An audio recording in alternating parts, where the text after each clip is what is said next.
Hey, Russ. Hey, Aunt. Why are you at my house? Well, I mean, I just was, in the neighborhood, and I thought I'd stop by.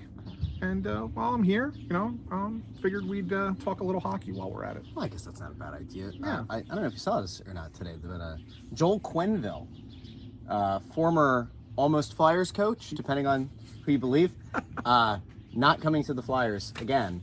Apparently going to go out to Anaheim. Yeah, I don't think he was even in the conversation. And to be fair, and it's probably a good thing that he wasn't in the conversation. Not that he's not an all-time great coach, because he certainly is. But with the way things ended in Chicago, with the controversy there, he needed a spot to land that would be in a media market that doesn't care as much about hockey as Philadelphia does. So a big city like Philly was never going to be on the radar for Joel Quenneville. So for him to end up in Anaheim, that's probably where he needed to go. But he was certainly not part of this coaching search at all for the Flyers. There's also this idea out there. I saw this today. I don't even know, maybe you've seen this. Yeah. That Rick Tocchet is apparently now the #1 target for the Boston Bruins, but there's also been the kind of underlying narrative that perhaps TV is something that might pique his interest again next year. Of course, there's a connection to Philadelphia, especially through Jonesy, so a lot of people have been saying that he might be the #1 option here. Any updates there? He's the #1 option in Boston, in Philadelphia, and in Pittsburgh. And so he's got connections in all three places. The connection in Pittsburgh, his family lives there. Okay. So, I mean, even though the Penguins may not be the most ideal situation for him to go to, when you look at where they are as far as having future talent and prospects, and their financial situation isn't nearly as good because they have big money veterans at the top of their salary situation. It could be an attractive spot for him because it's home. Yeah. Philadelphia's got to be a better situation because of where the Flyers are headed. Boston probably similarly too, because Boston's, they know how to build a team pretty quick up there. That said, the whole TV thing is a very real thing. And from what I've been hearing, Tocchet is really considering going back into TV and just not coaching anymore. I mean, you think about it. It's not a bad gig. It's a great gig. You may not make as much money. $5 million plus. If you want to be one of the highest paid coaches, you're looking around $5 million. So yeah, so I would say that if Tocchett's looking for a contract as a coach, he's probably looking for $25 million over 5 years. So okay. Yeah, I mean, but 5 years is the hang up. If you remember, the Flyers did that with AV, and how did that work out? Did not work. Right.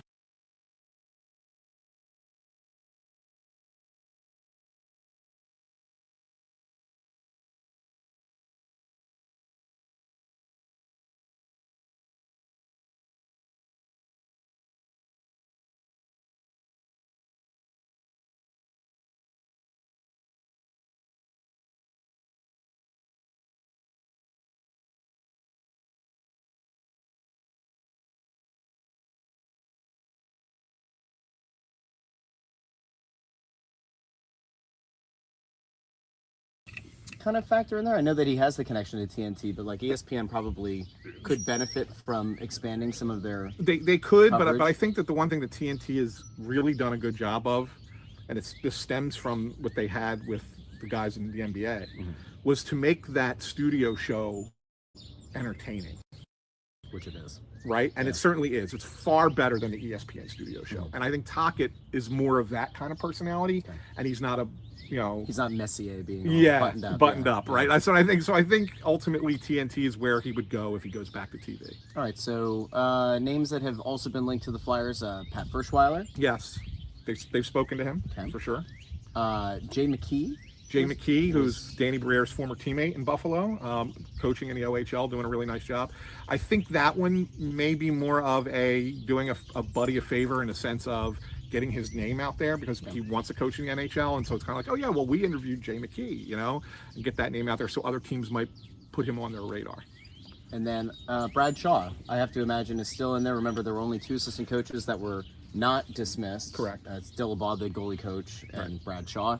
Presumably, they would like to envision a scenario where he remains on the staff. I don't think they're going to force the hand of whoever the head coach is, but maybe he remains as an assistant. Maybe he ends up being the guy. Any indication that they're giving him more serious consideration? I think he's getting more serious consideration if Tocchet decides he doesn't want to come here. Okay. If Tocchet changes his mind or goes in a direction where he says, I'll go to the Flyers, I think Tocchet would accept Bradshaw as an associate head coach in charge of the defense. And so I think Bradshaw would keep that role. I think he'd be happy with that role. But Bradshaw also would be happy as the head coach. And I know it was a small sample and the team was out of the playoff race, but the players really responded to Shaw. They really like him. He's a very good communicator. So I think there's a chance that he would be next in line. There is one more name, though. A guy that happened to be out west, coached some of the most elite players. Yes. Hell of a duo. And yes. I think the guy's name, Connor McDavid, perhaps, and Leon Draisaitl. Yes. Okay. So Jay Woodcroft. Jay Woodcroft's name has come up. I know that they are talking to him as a possibility. They are talking to him, Present Progressive. It's happening this moment. They are planning on talking to him. They have already gauged interest. I can't say for certain. I'm sure that they've communicated that there's interest. Whether or not they've actually had their full-fledged meeting yet, I can't say one way or the other at this point. So yeah, I think that's a dark horse candidate that could come into play here. A lot of people seem to believe that Woodcroft might have been scapegoated. Remember the firing, and then the hope was that it was going to give the Oilers a jolt. But he had success out there. It's not like he's an incompetent guy. Also, if you're looking at age, if you're one of the age people, 48 years old, kind of fits what I think a lot of people were looking for. Ferschweiler, I think, is 53, something like that. Yeah. So you're not looking at Tocchet, I think, was the oldest of the potential candidates, 61. Yeah. But it does look like they're not looking for a David Carl age, like a 30s kind of guy. But it does look like they're kind of looking in a sweet spot of there's some seasoning, there's some experience, but maybe not one of what a lot of people would consider to be like a retread. You're not getting, as you mentioned earlier, like the Quennevilles of the world weren't really popping up as much. Do you think that's a calculated thing? Do you think that it is just that they're interested in kind of, I don't know, having conversations with guys that aren't considered, lifers on the head coaching circuit? I think that, you want to kind of change the tune a little bit from what you've had, right? Every time that you make a coaching change, you're always looking for somebody who's a little bit different than the guy that was previously there, because if it didn't work before, you don't usually go from one taskmaster to the next taskmaster, and you also don't usually go from one player's coach to another player's coach. So you're looking for something different.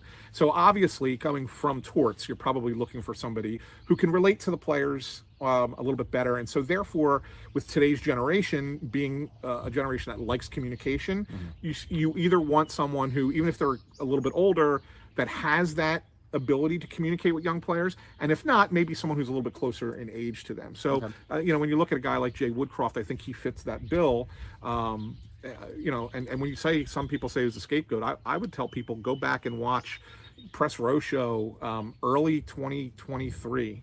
Edmonton got off to that horrible start, and we had Adam Kimmelman from NHL.com on, and we were talking about that situation, because I was kind of hearing that Woodcroft was close to getting fired, and Adam defended him like big time on the show, and said that this guy is a really good coach. This is on the players, what's going on out in Edmonton right now.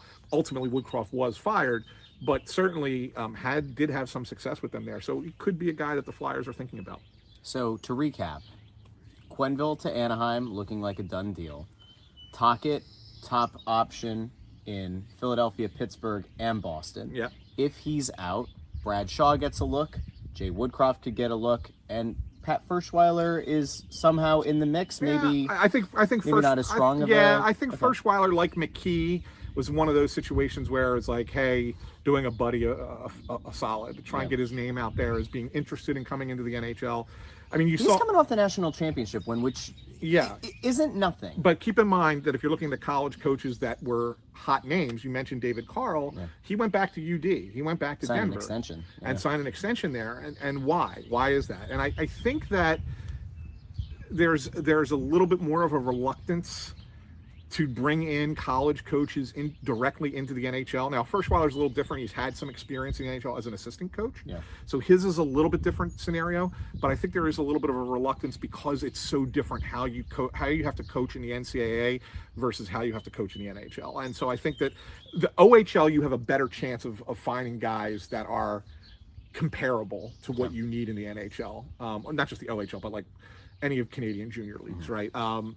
Versus the NCAA. I think NCAA coaches probably need to be an assistant or try the AHL first and then work their way for whatever reason. It's just a little bit different on how you have to manage players and manage a team at the NHL level. Ultimately, the draft is in June. Yes. One has to think that the Flyers will have a head coach in place by the draft, correct? I would think that they may have a head coach in place by next week. Well, based on the way that things typically go, if you go out of town or I go out of town or Bundy goes out of town, typically some news breaks. Something happens. So I guess I'm going to have to take the recording stuff with me to Florida just based on this. So, yes, okay, exactly. so, there you go. So it's pretty much a guarantee. Pack it up. All right. Pack up the recording stuff. Well, for now, back to the coffee we go. Here's looking at you Flyers fans.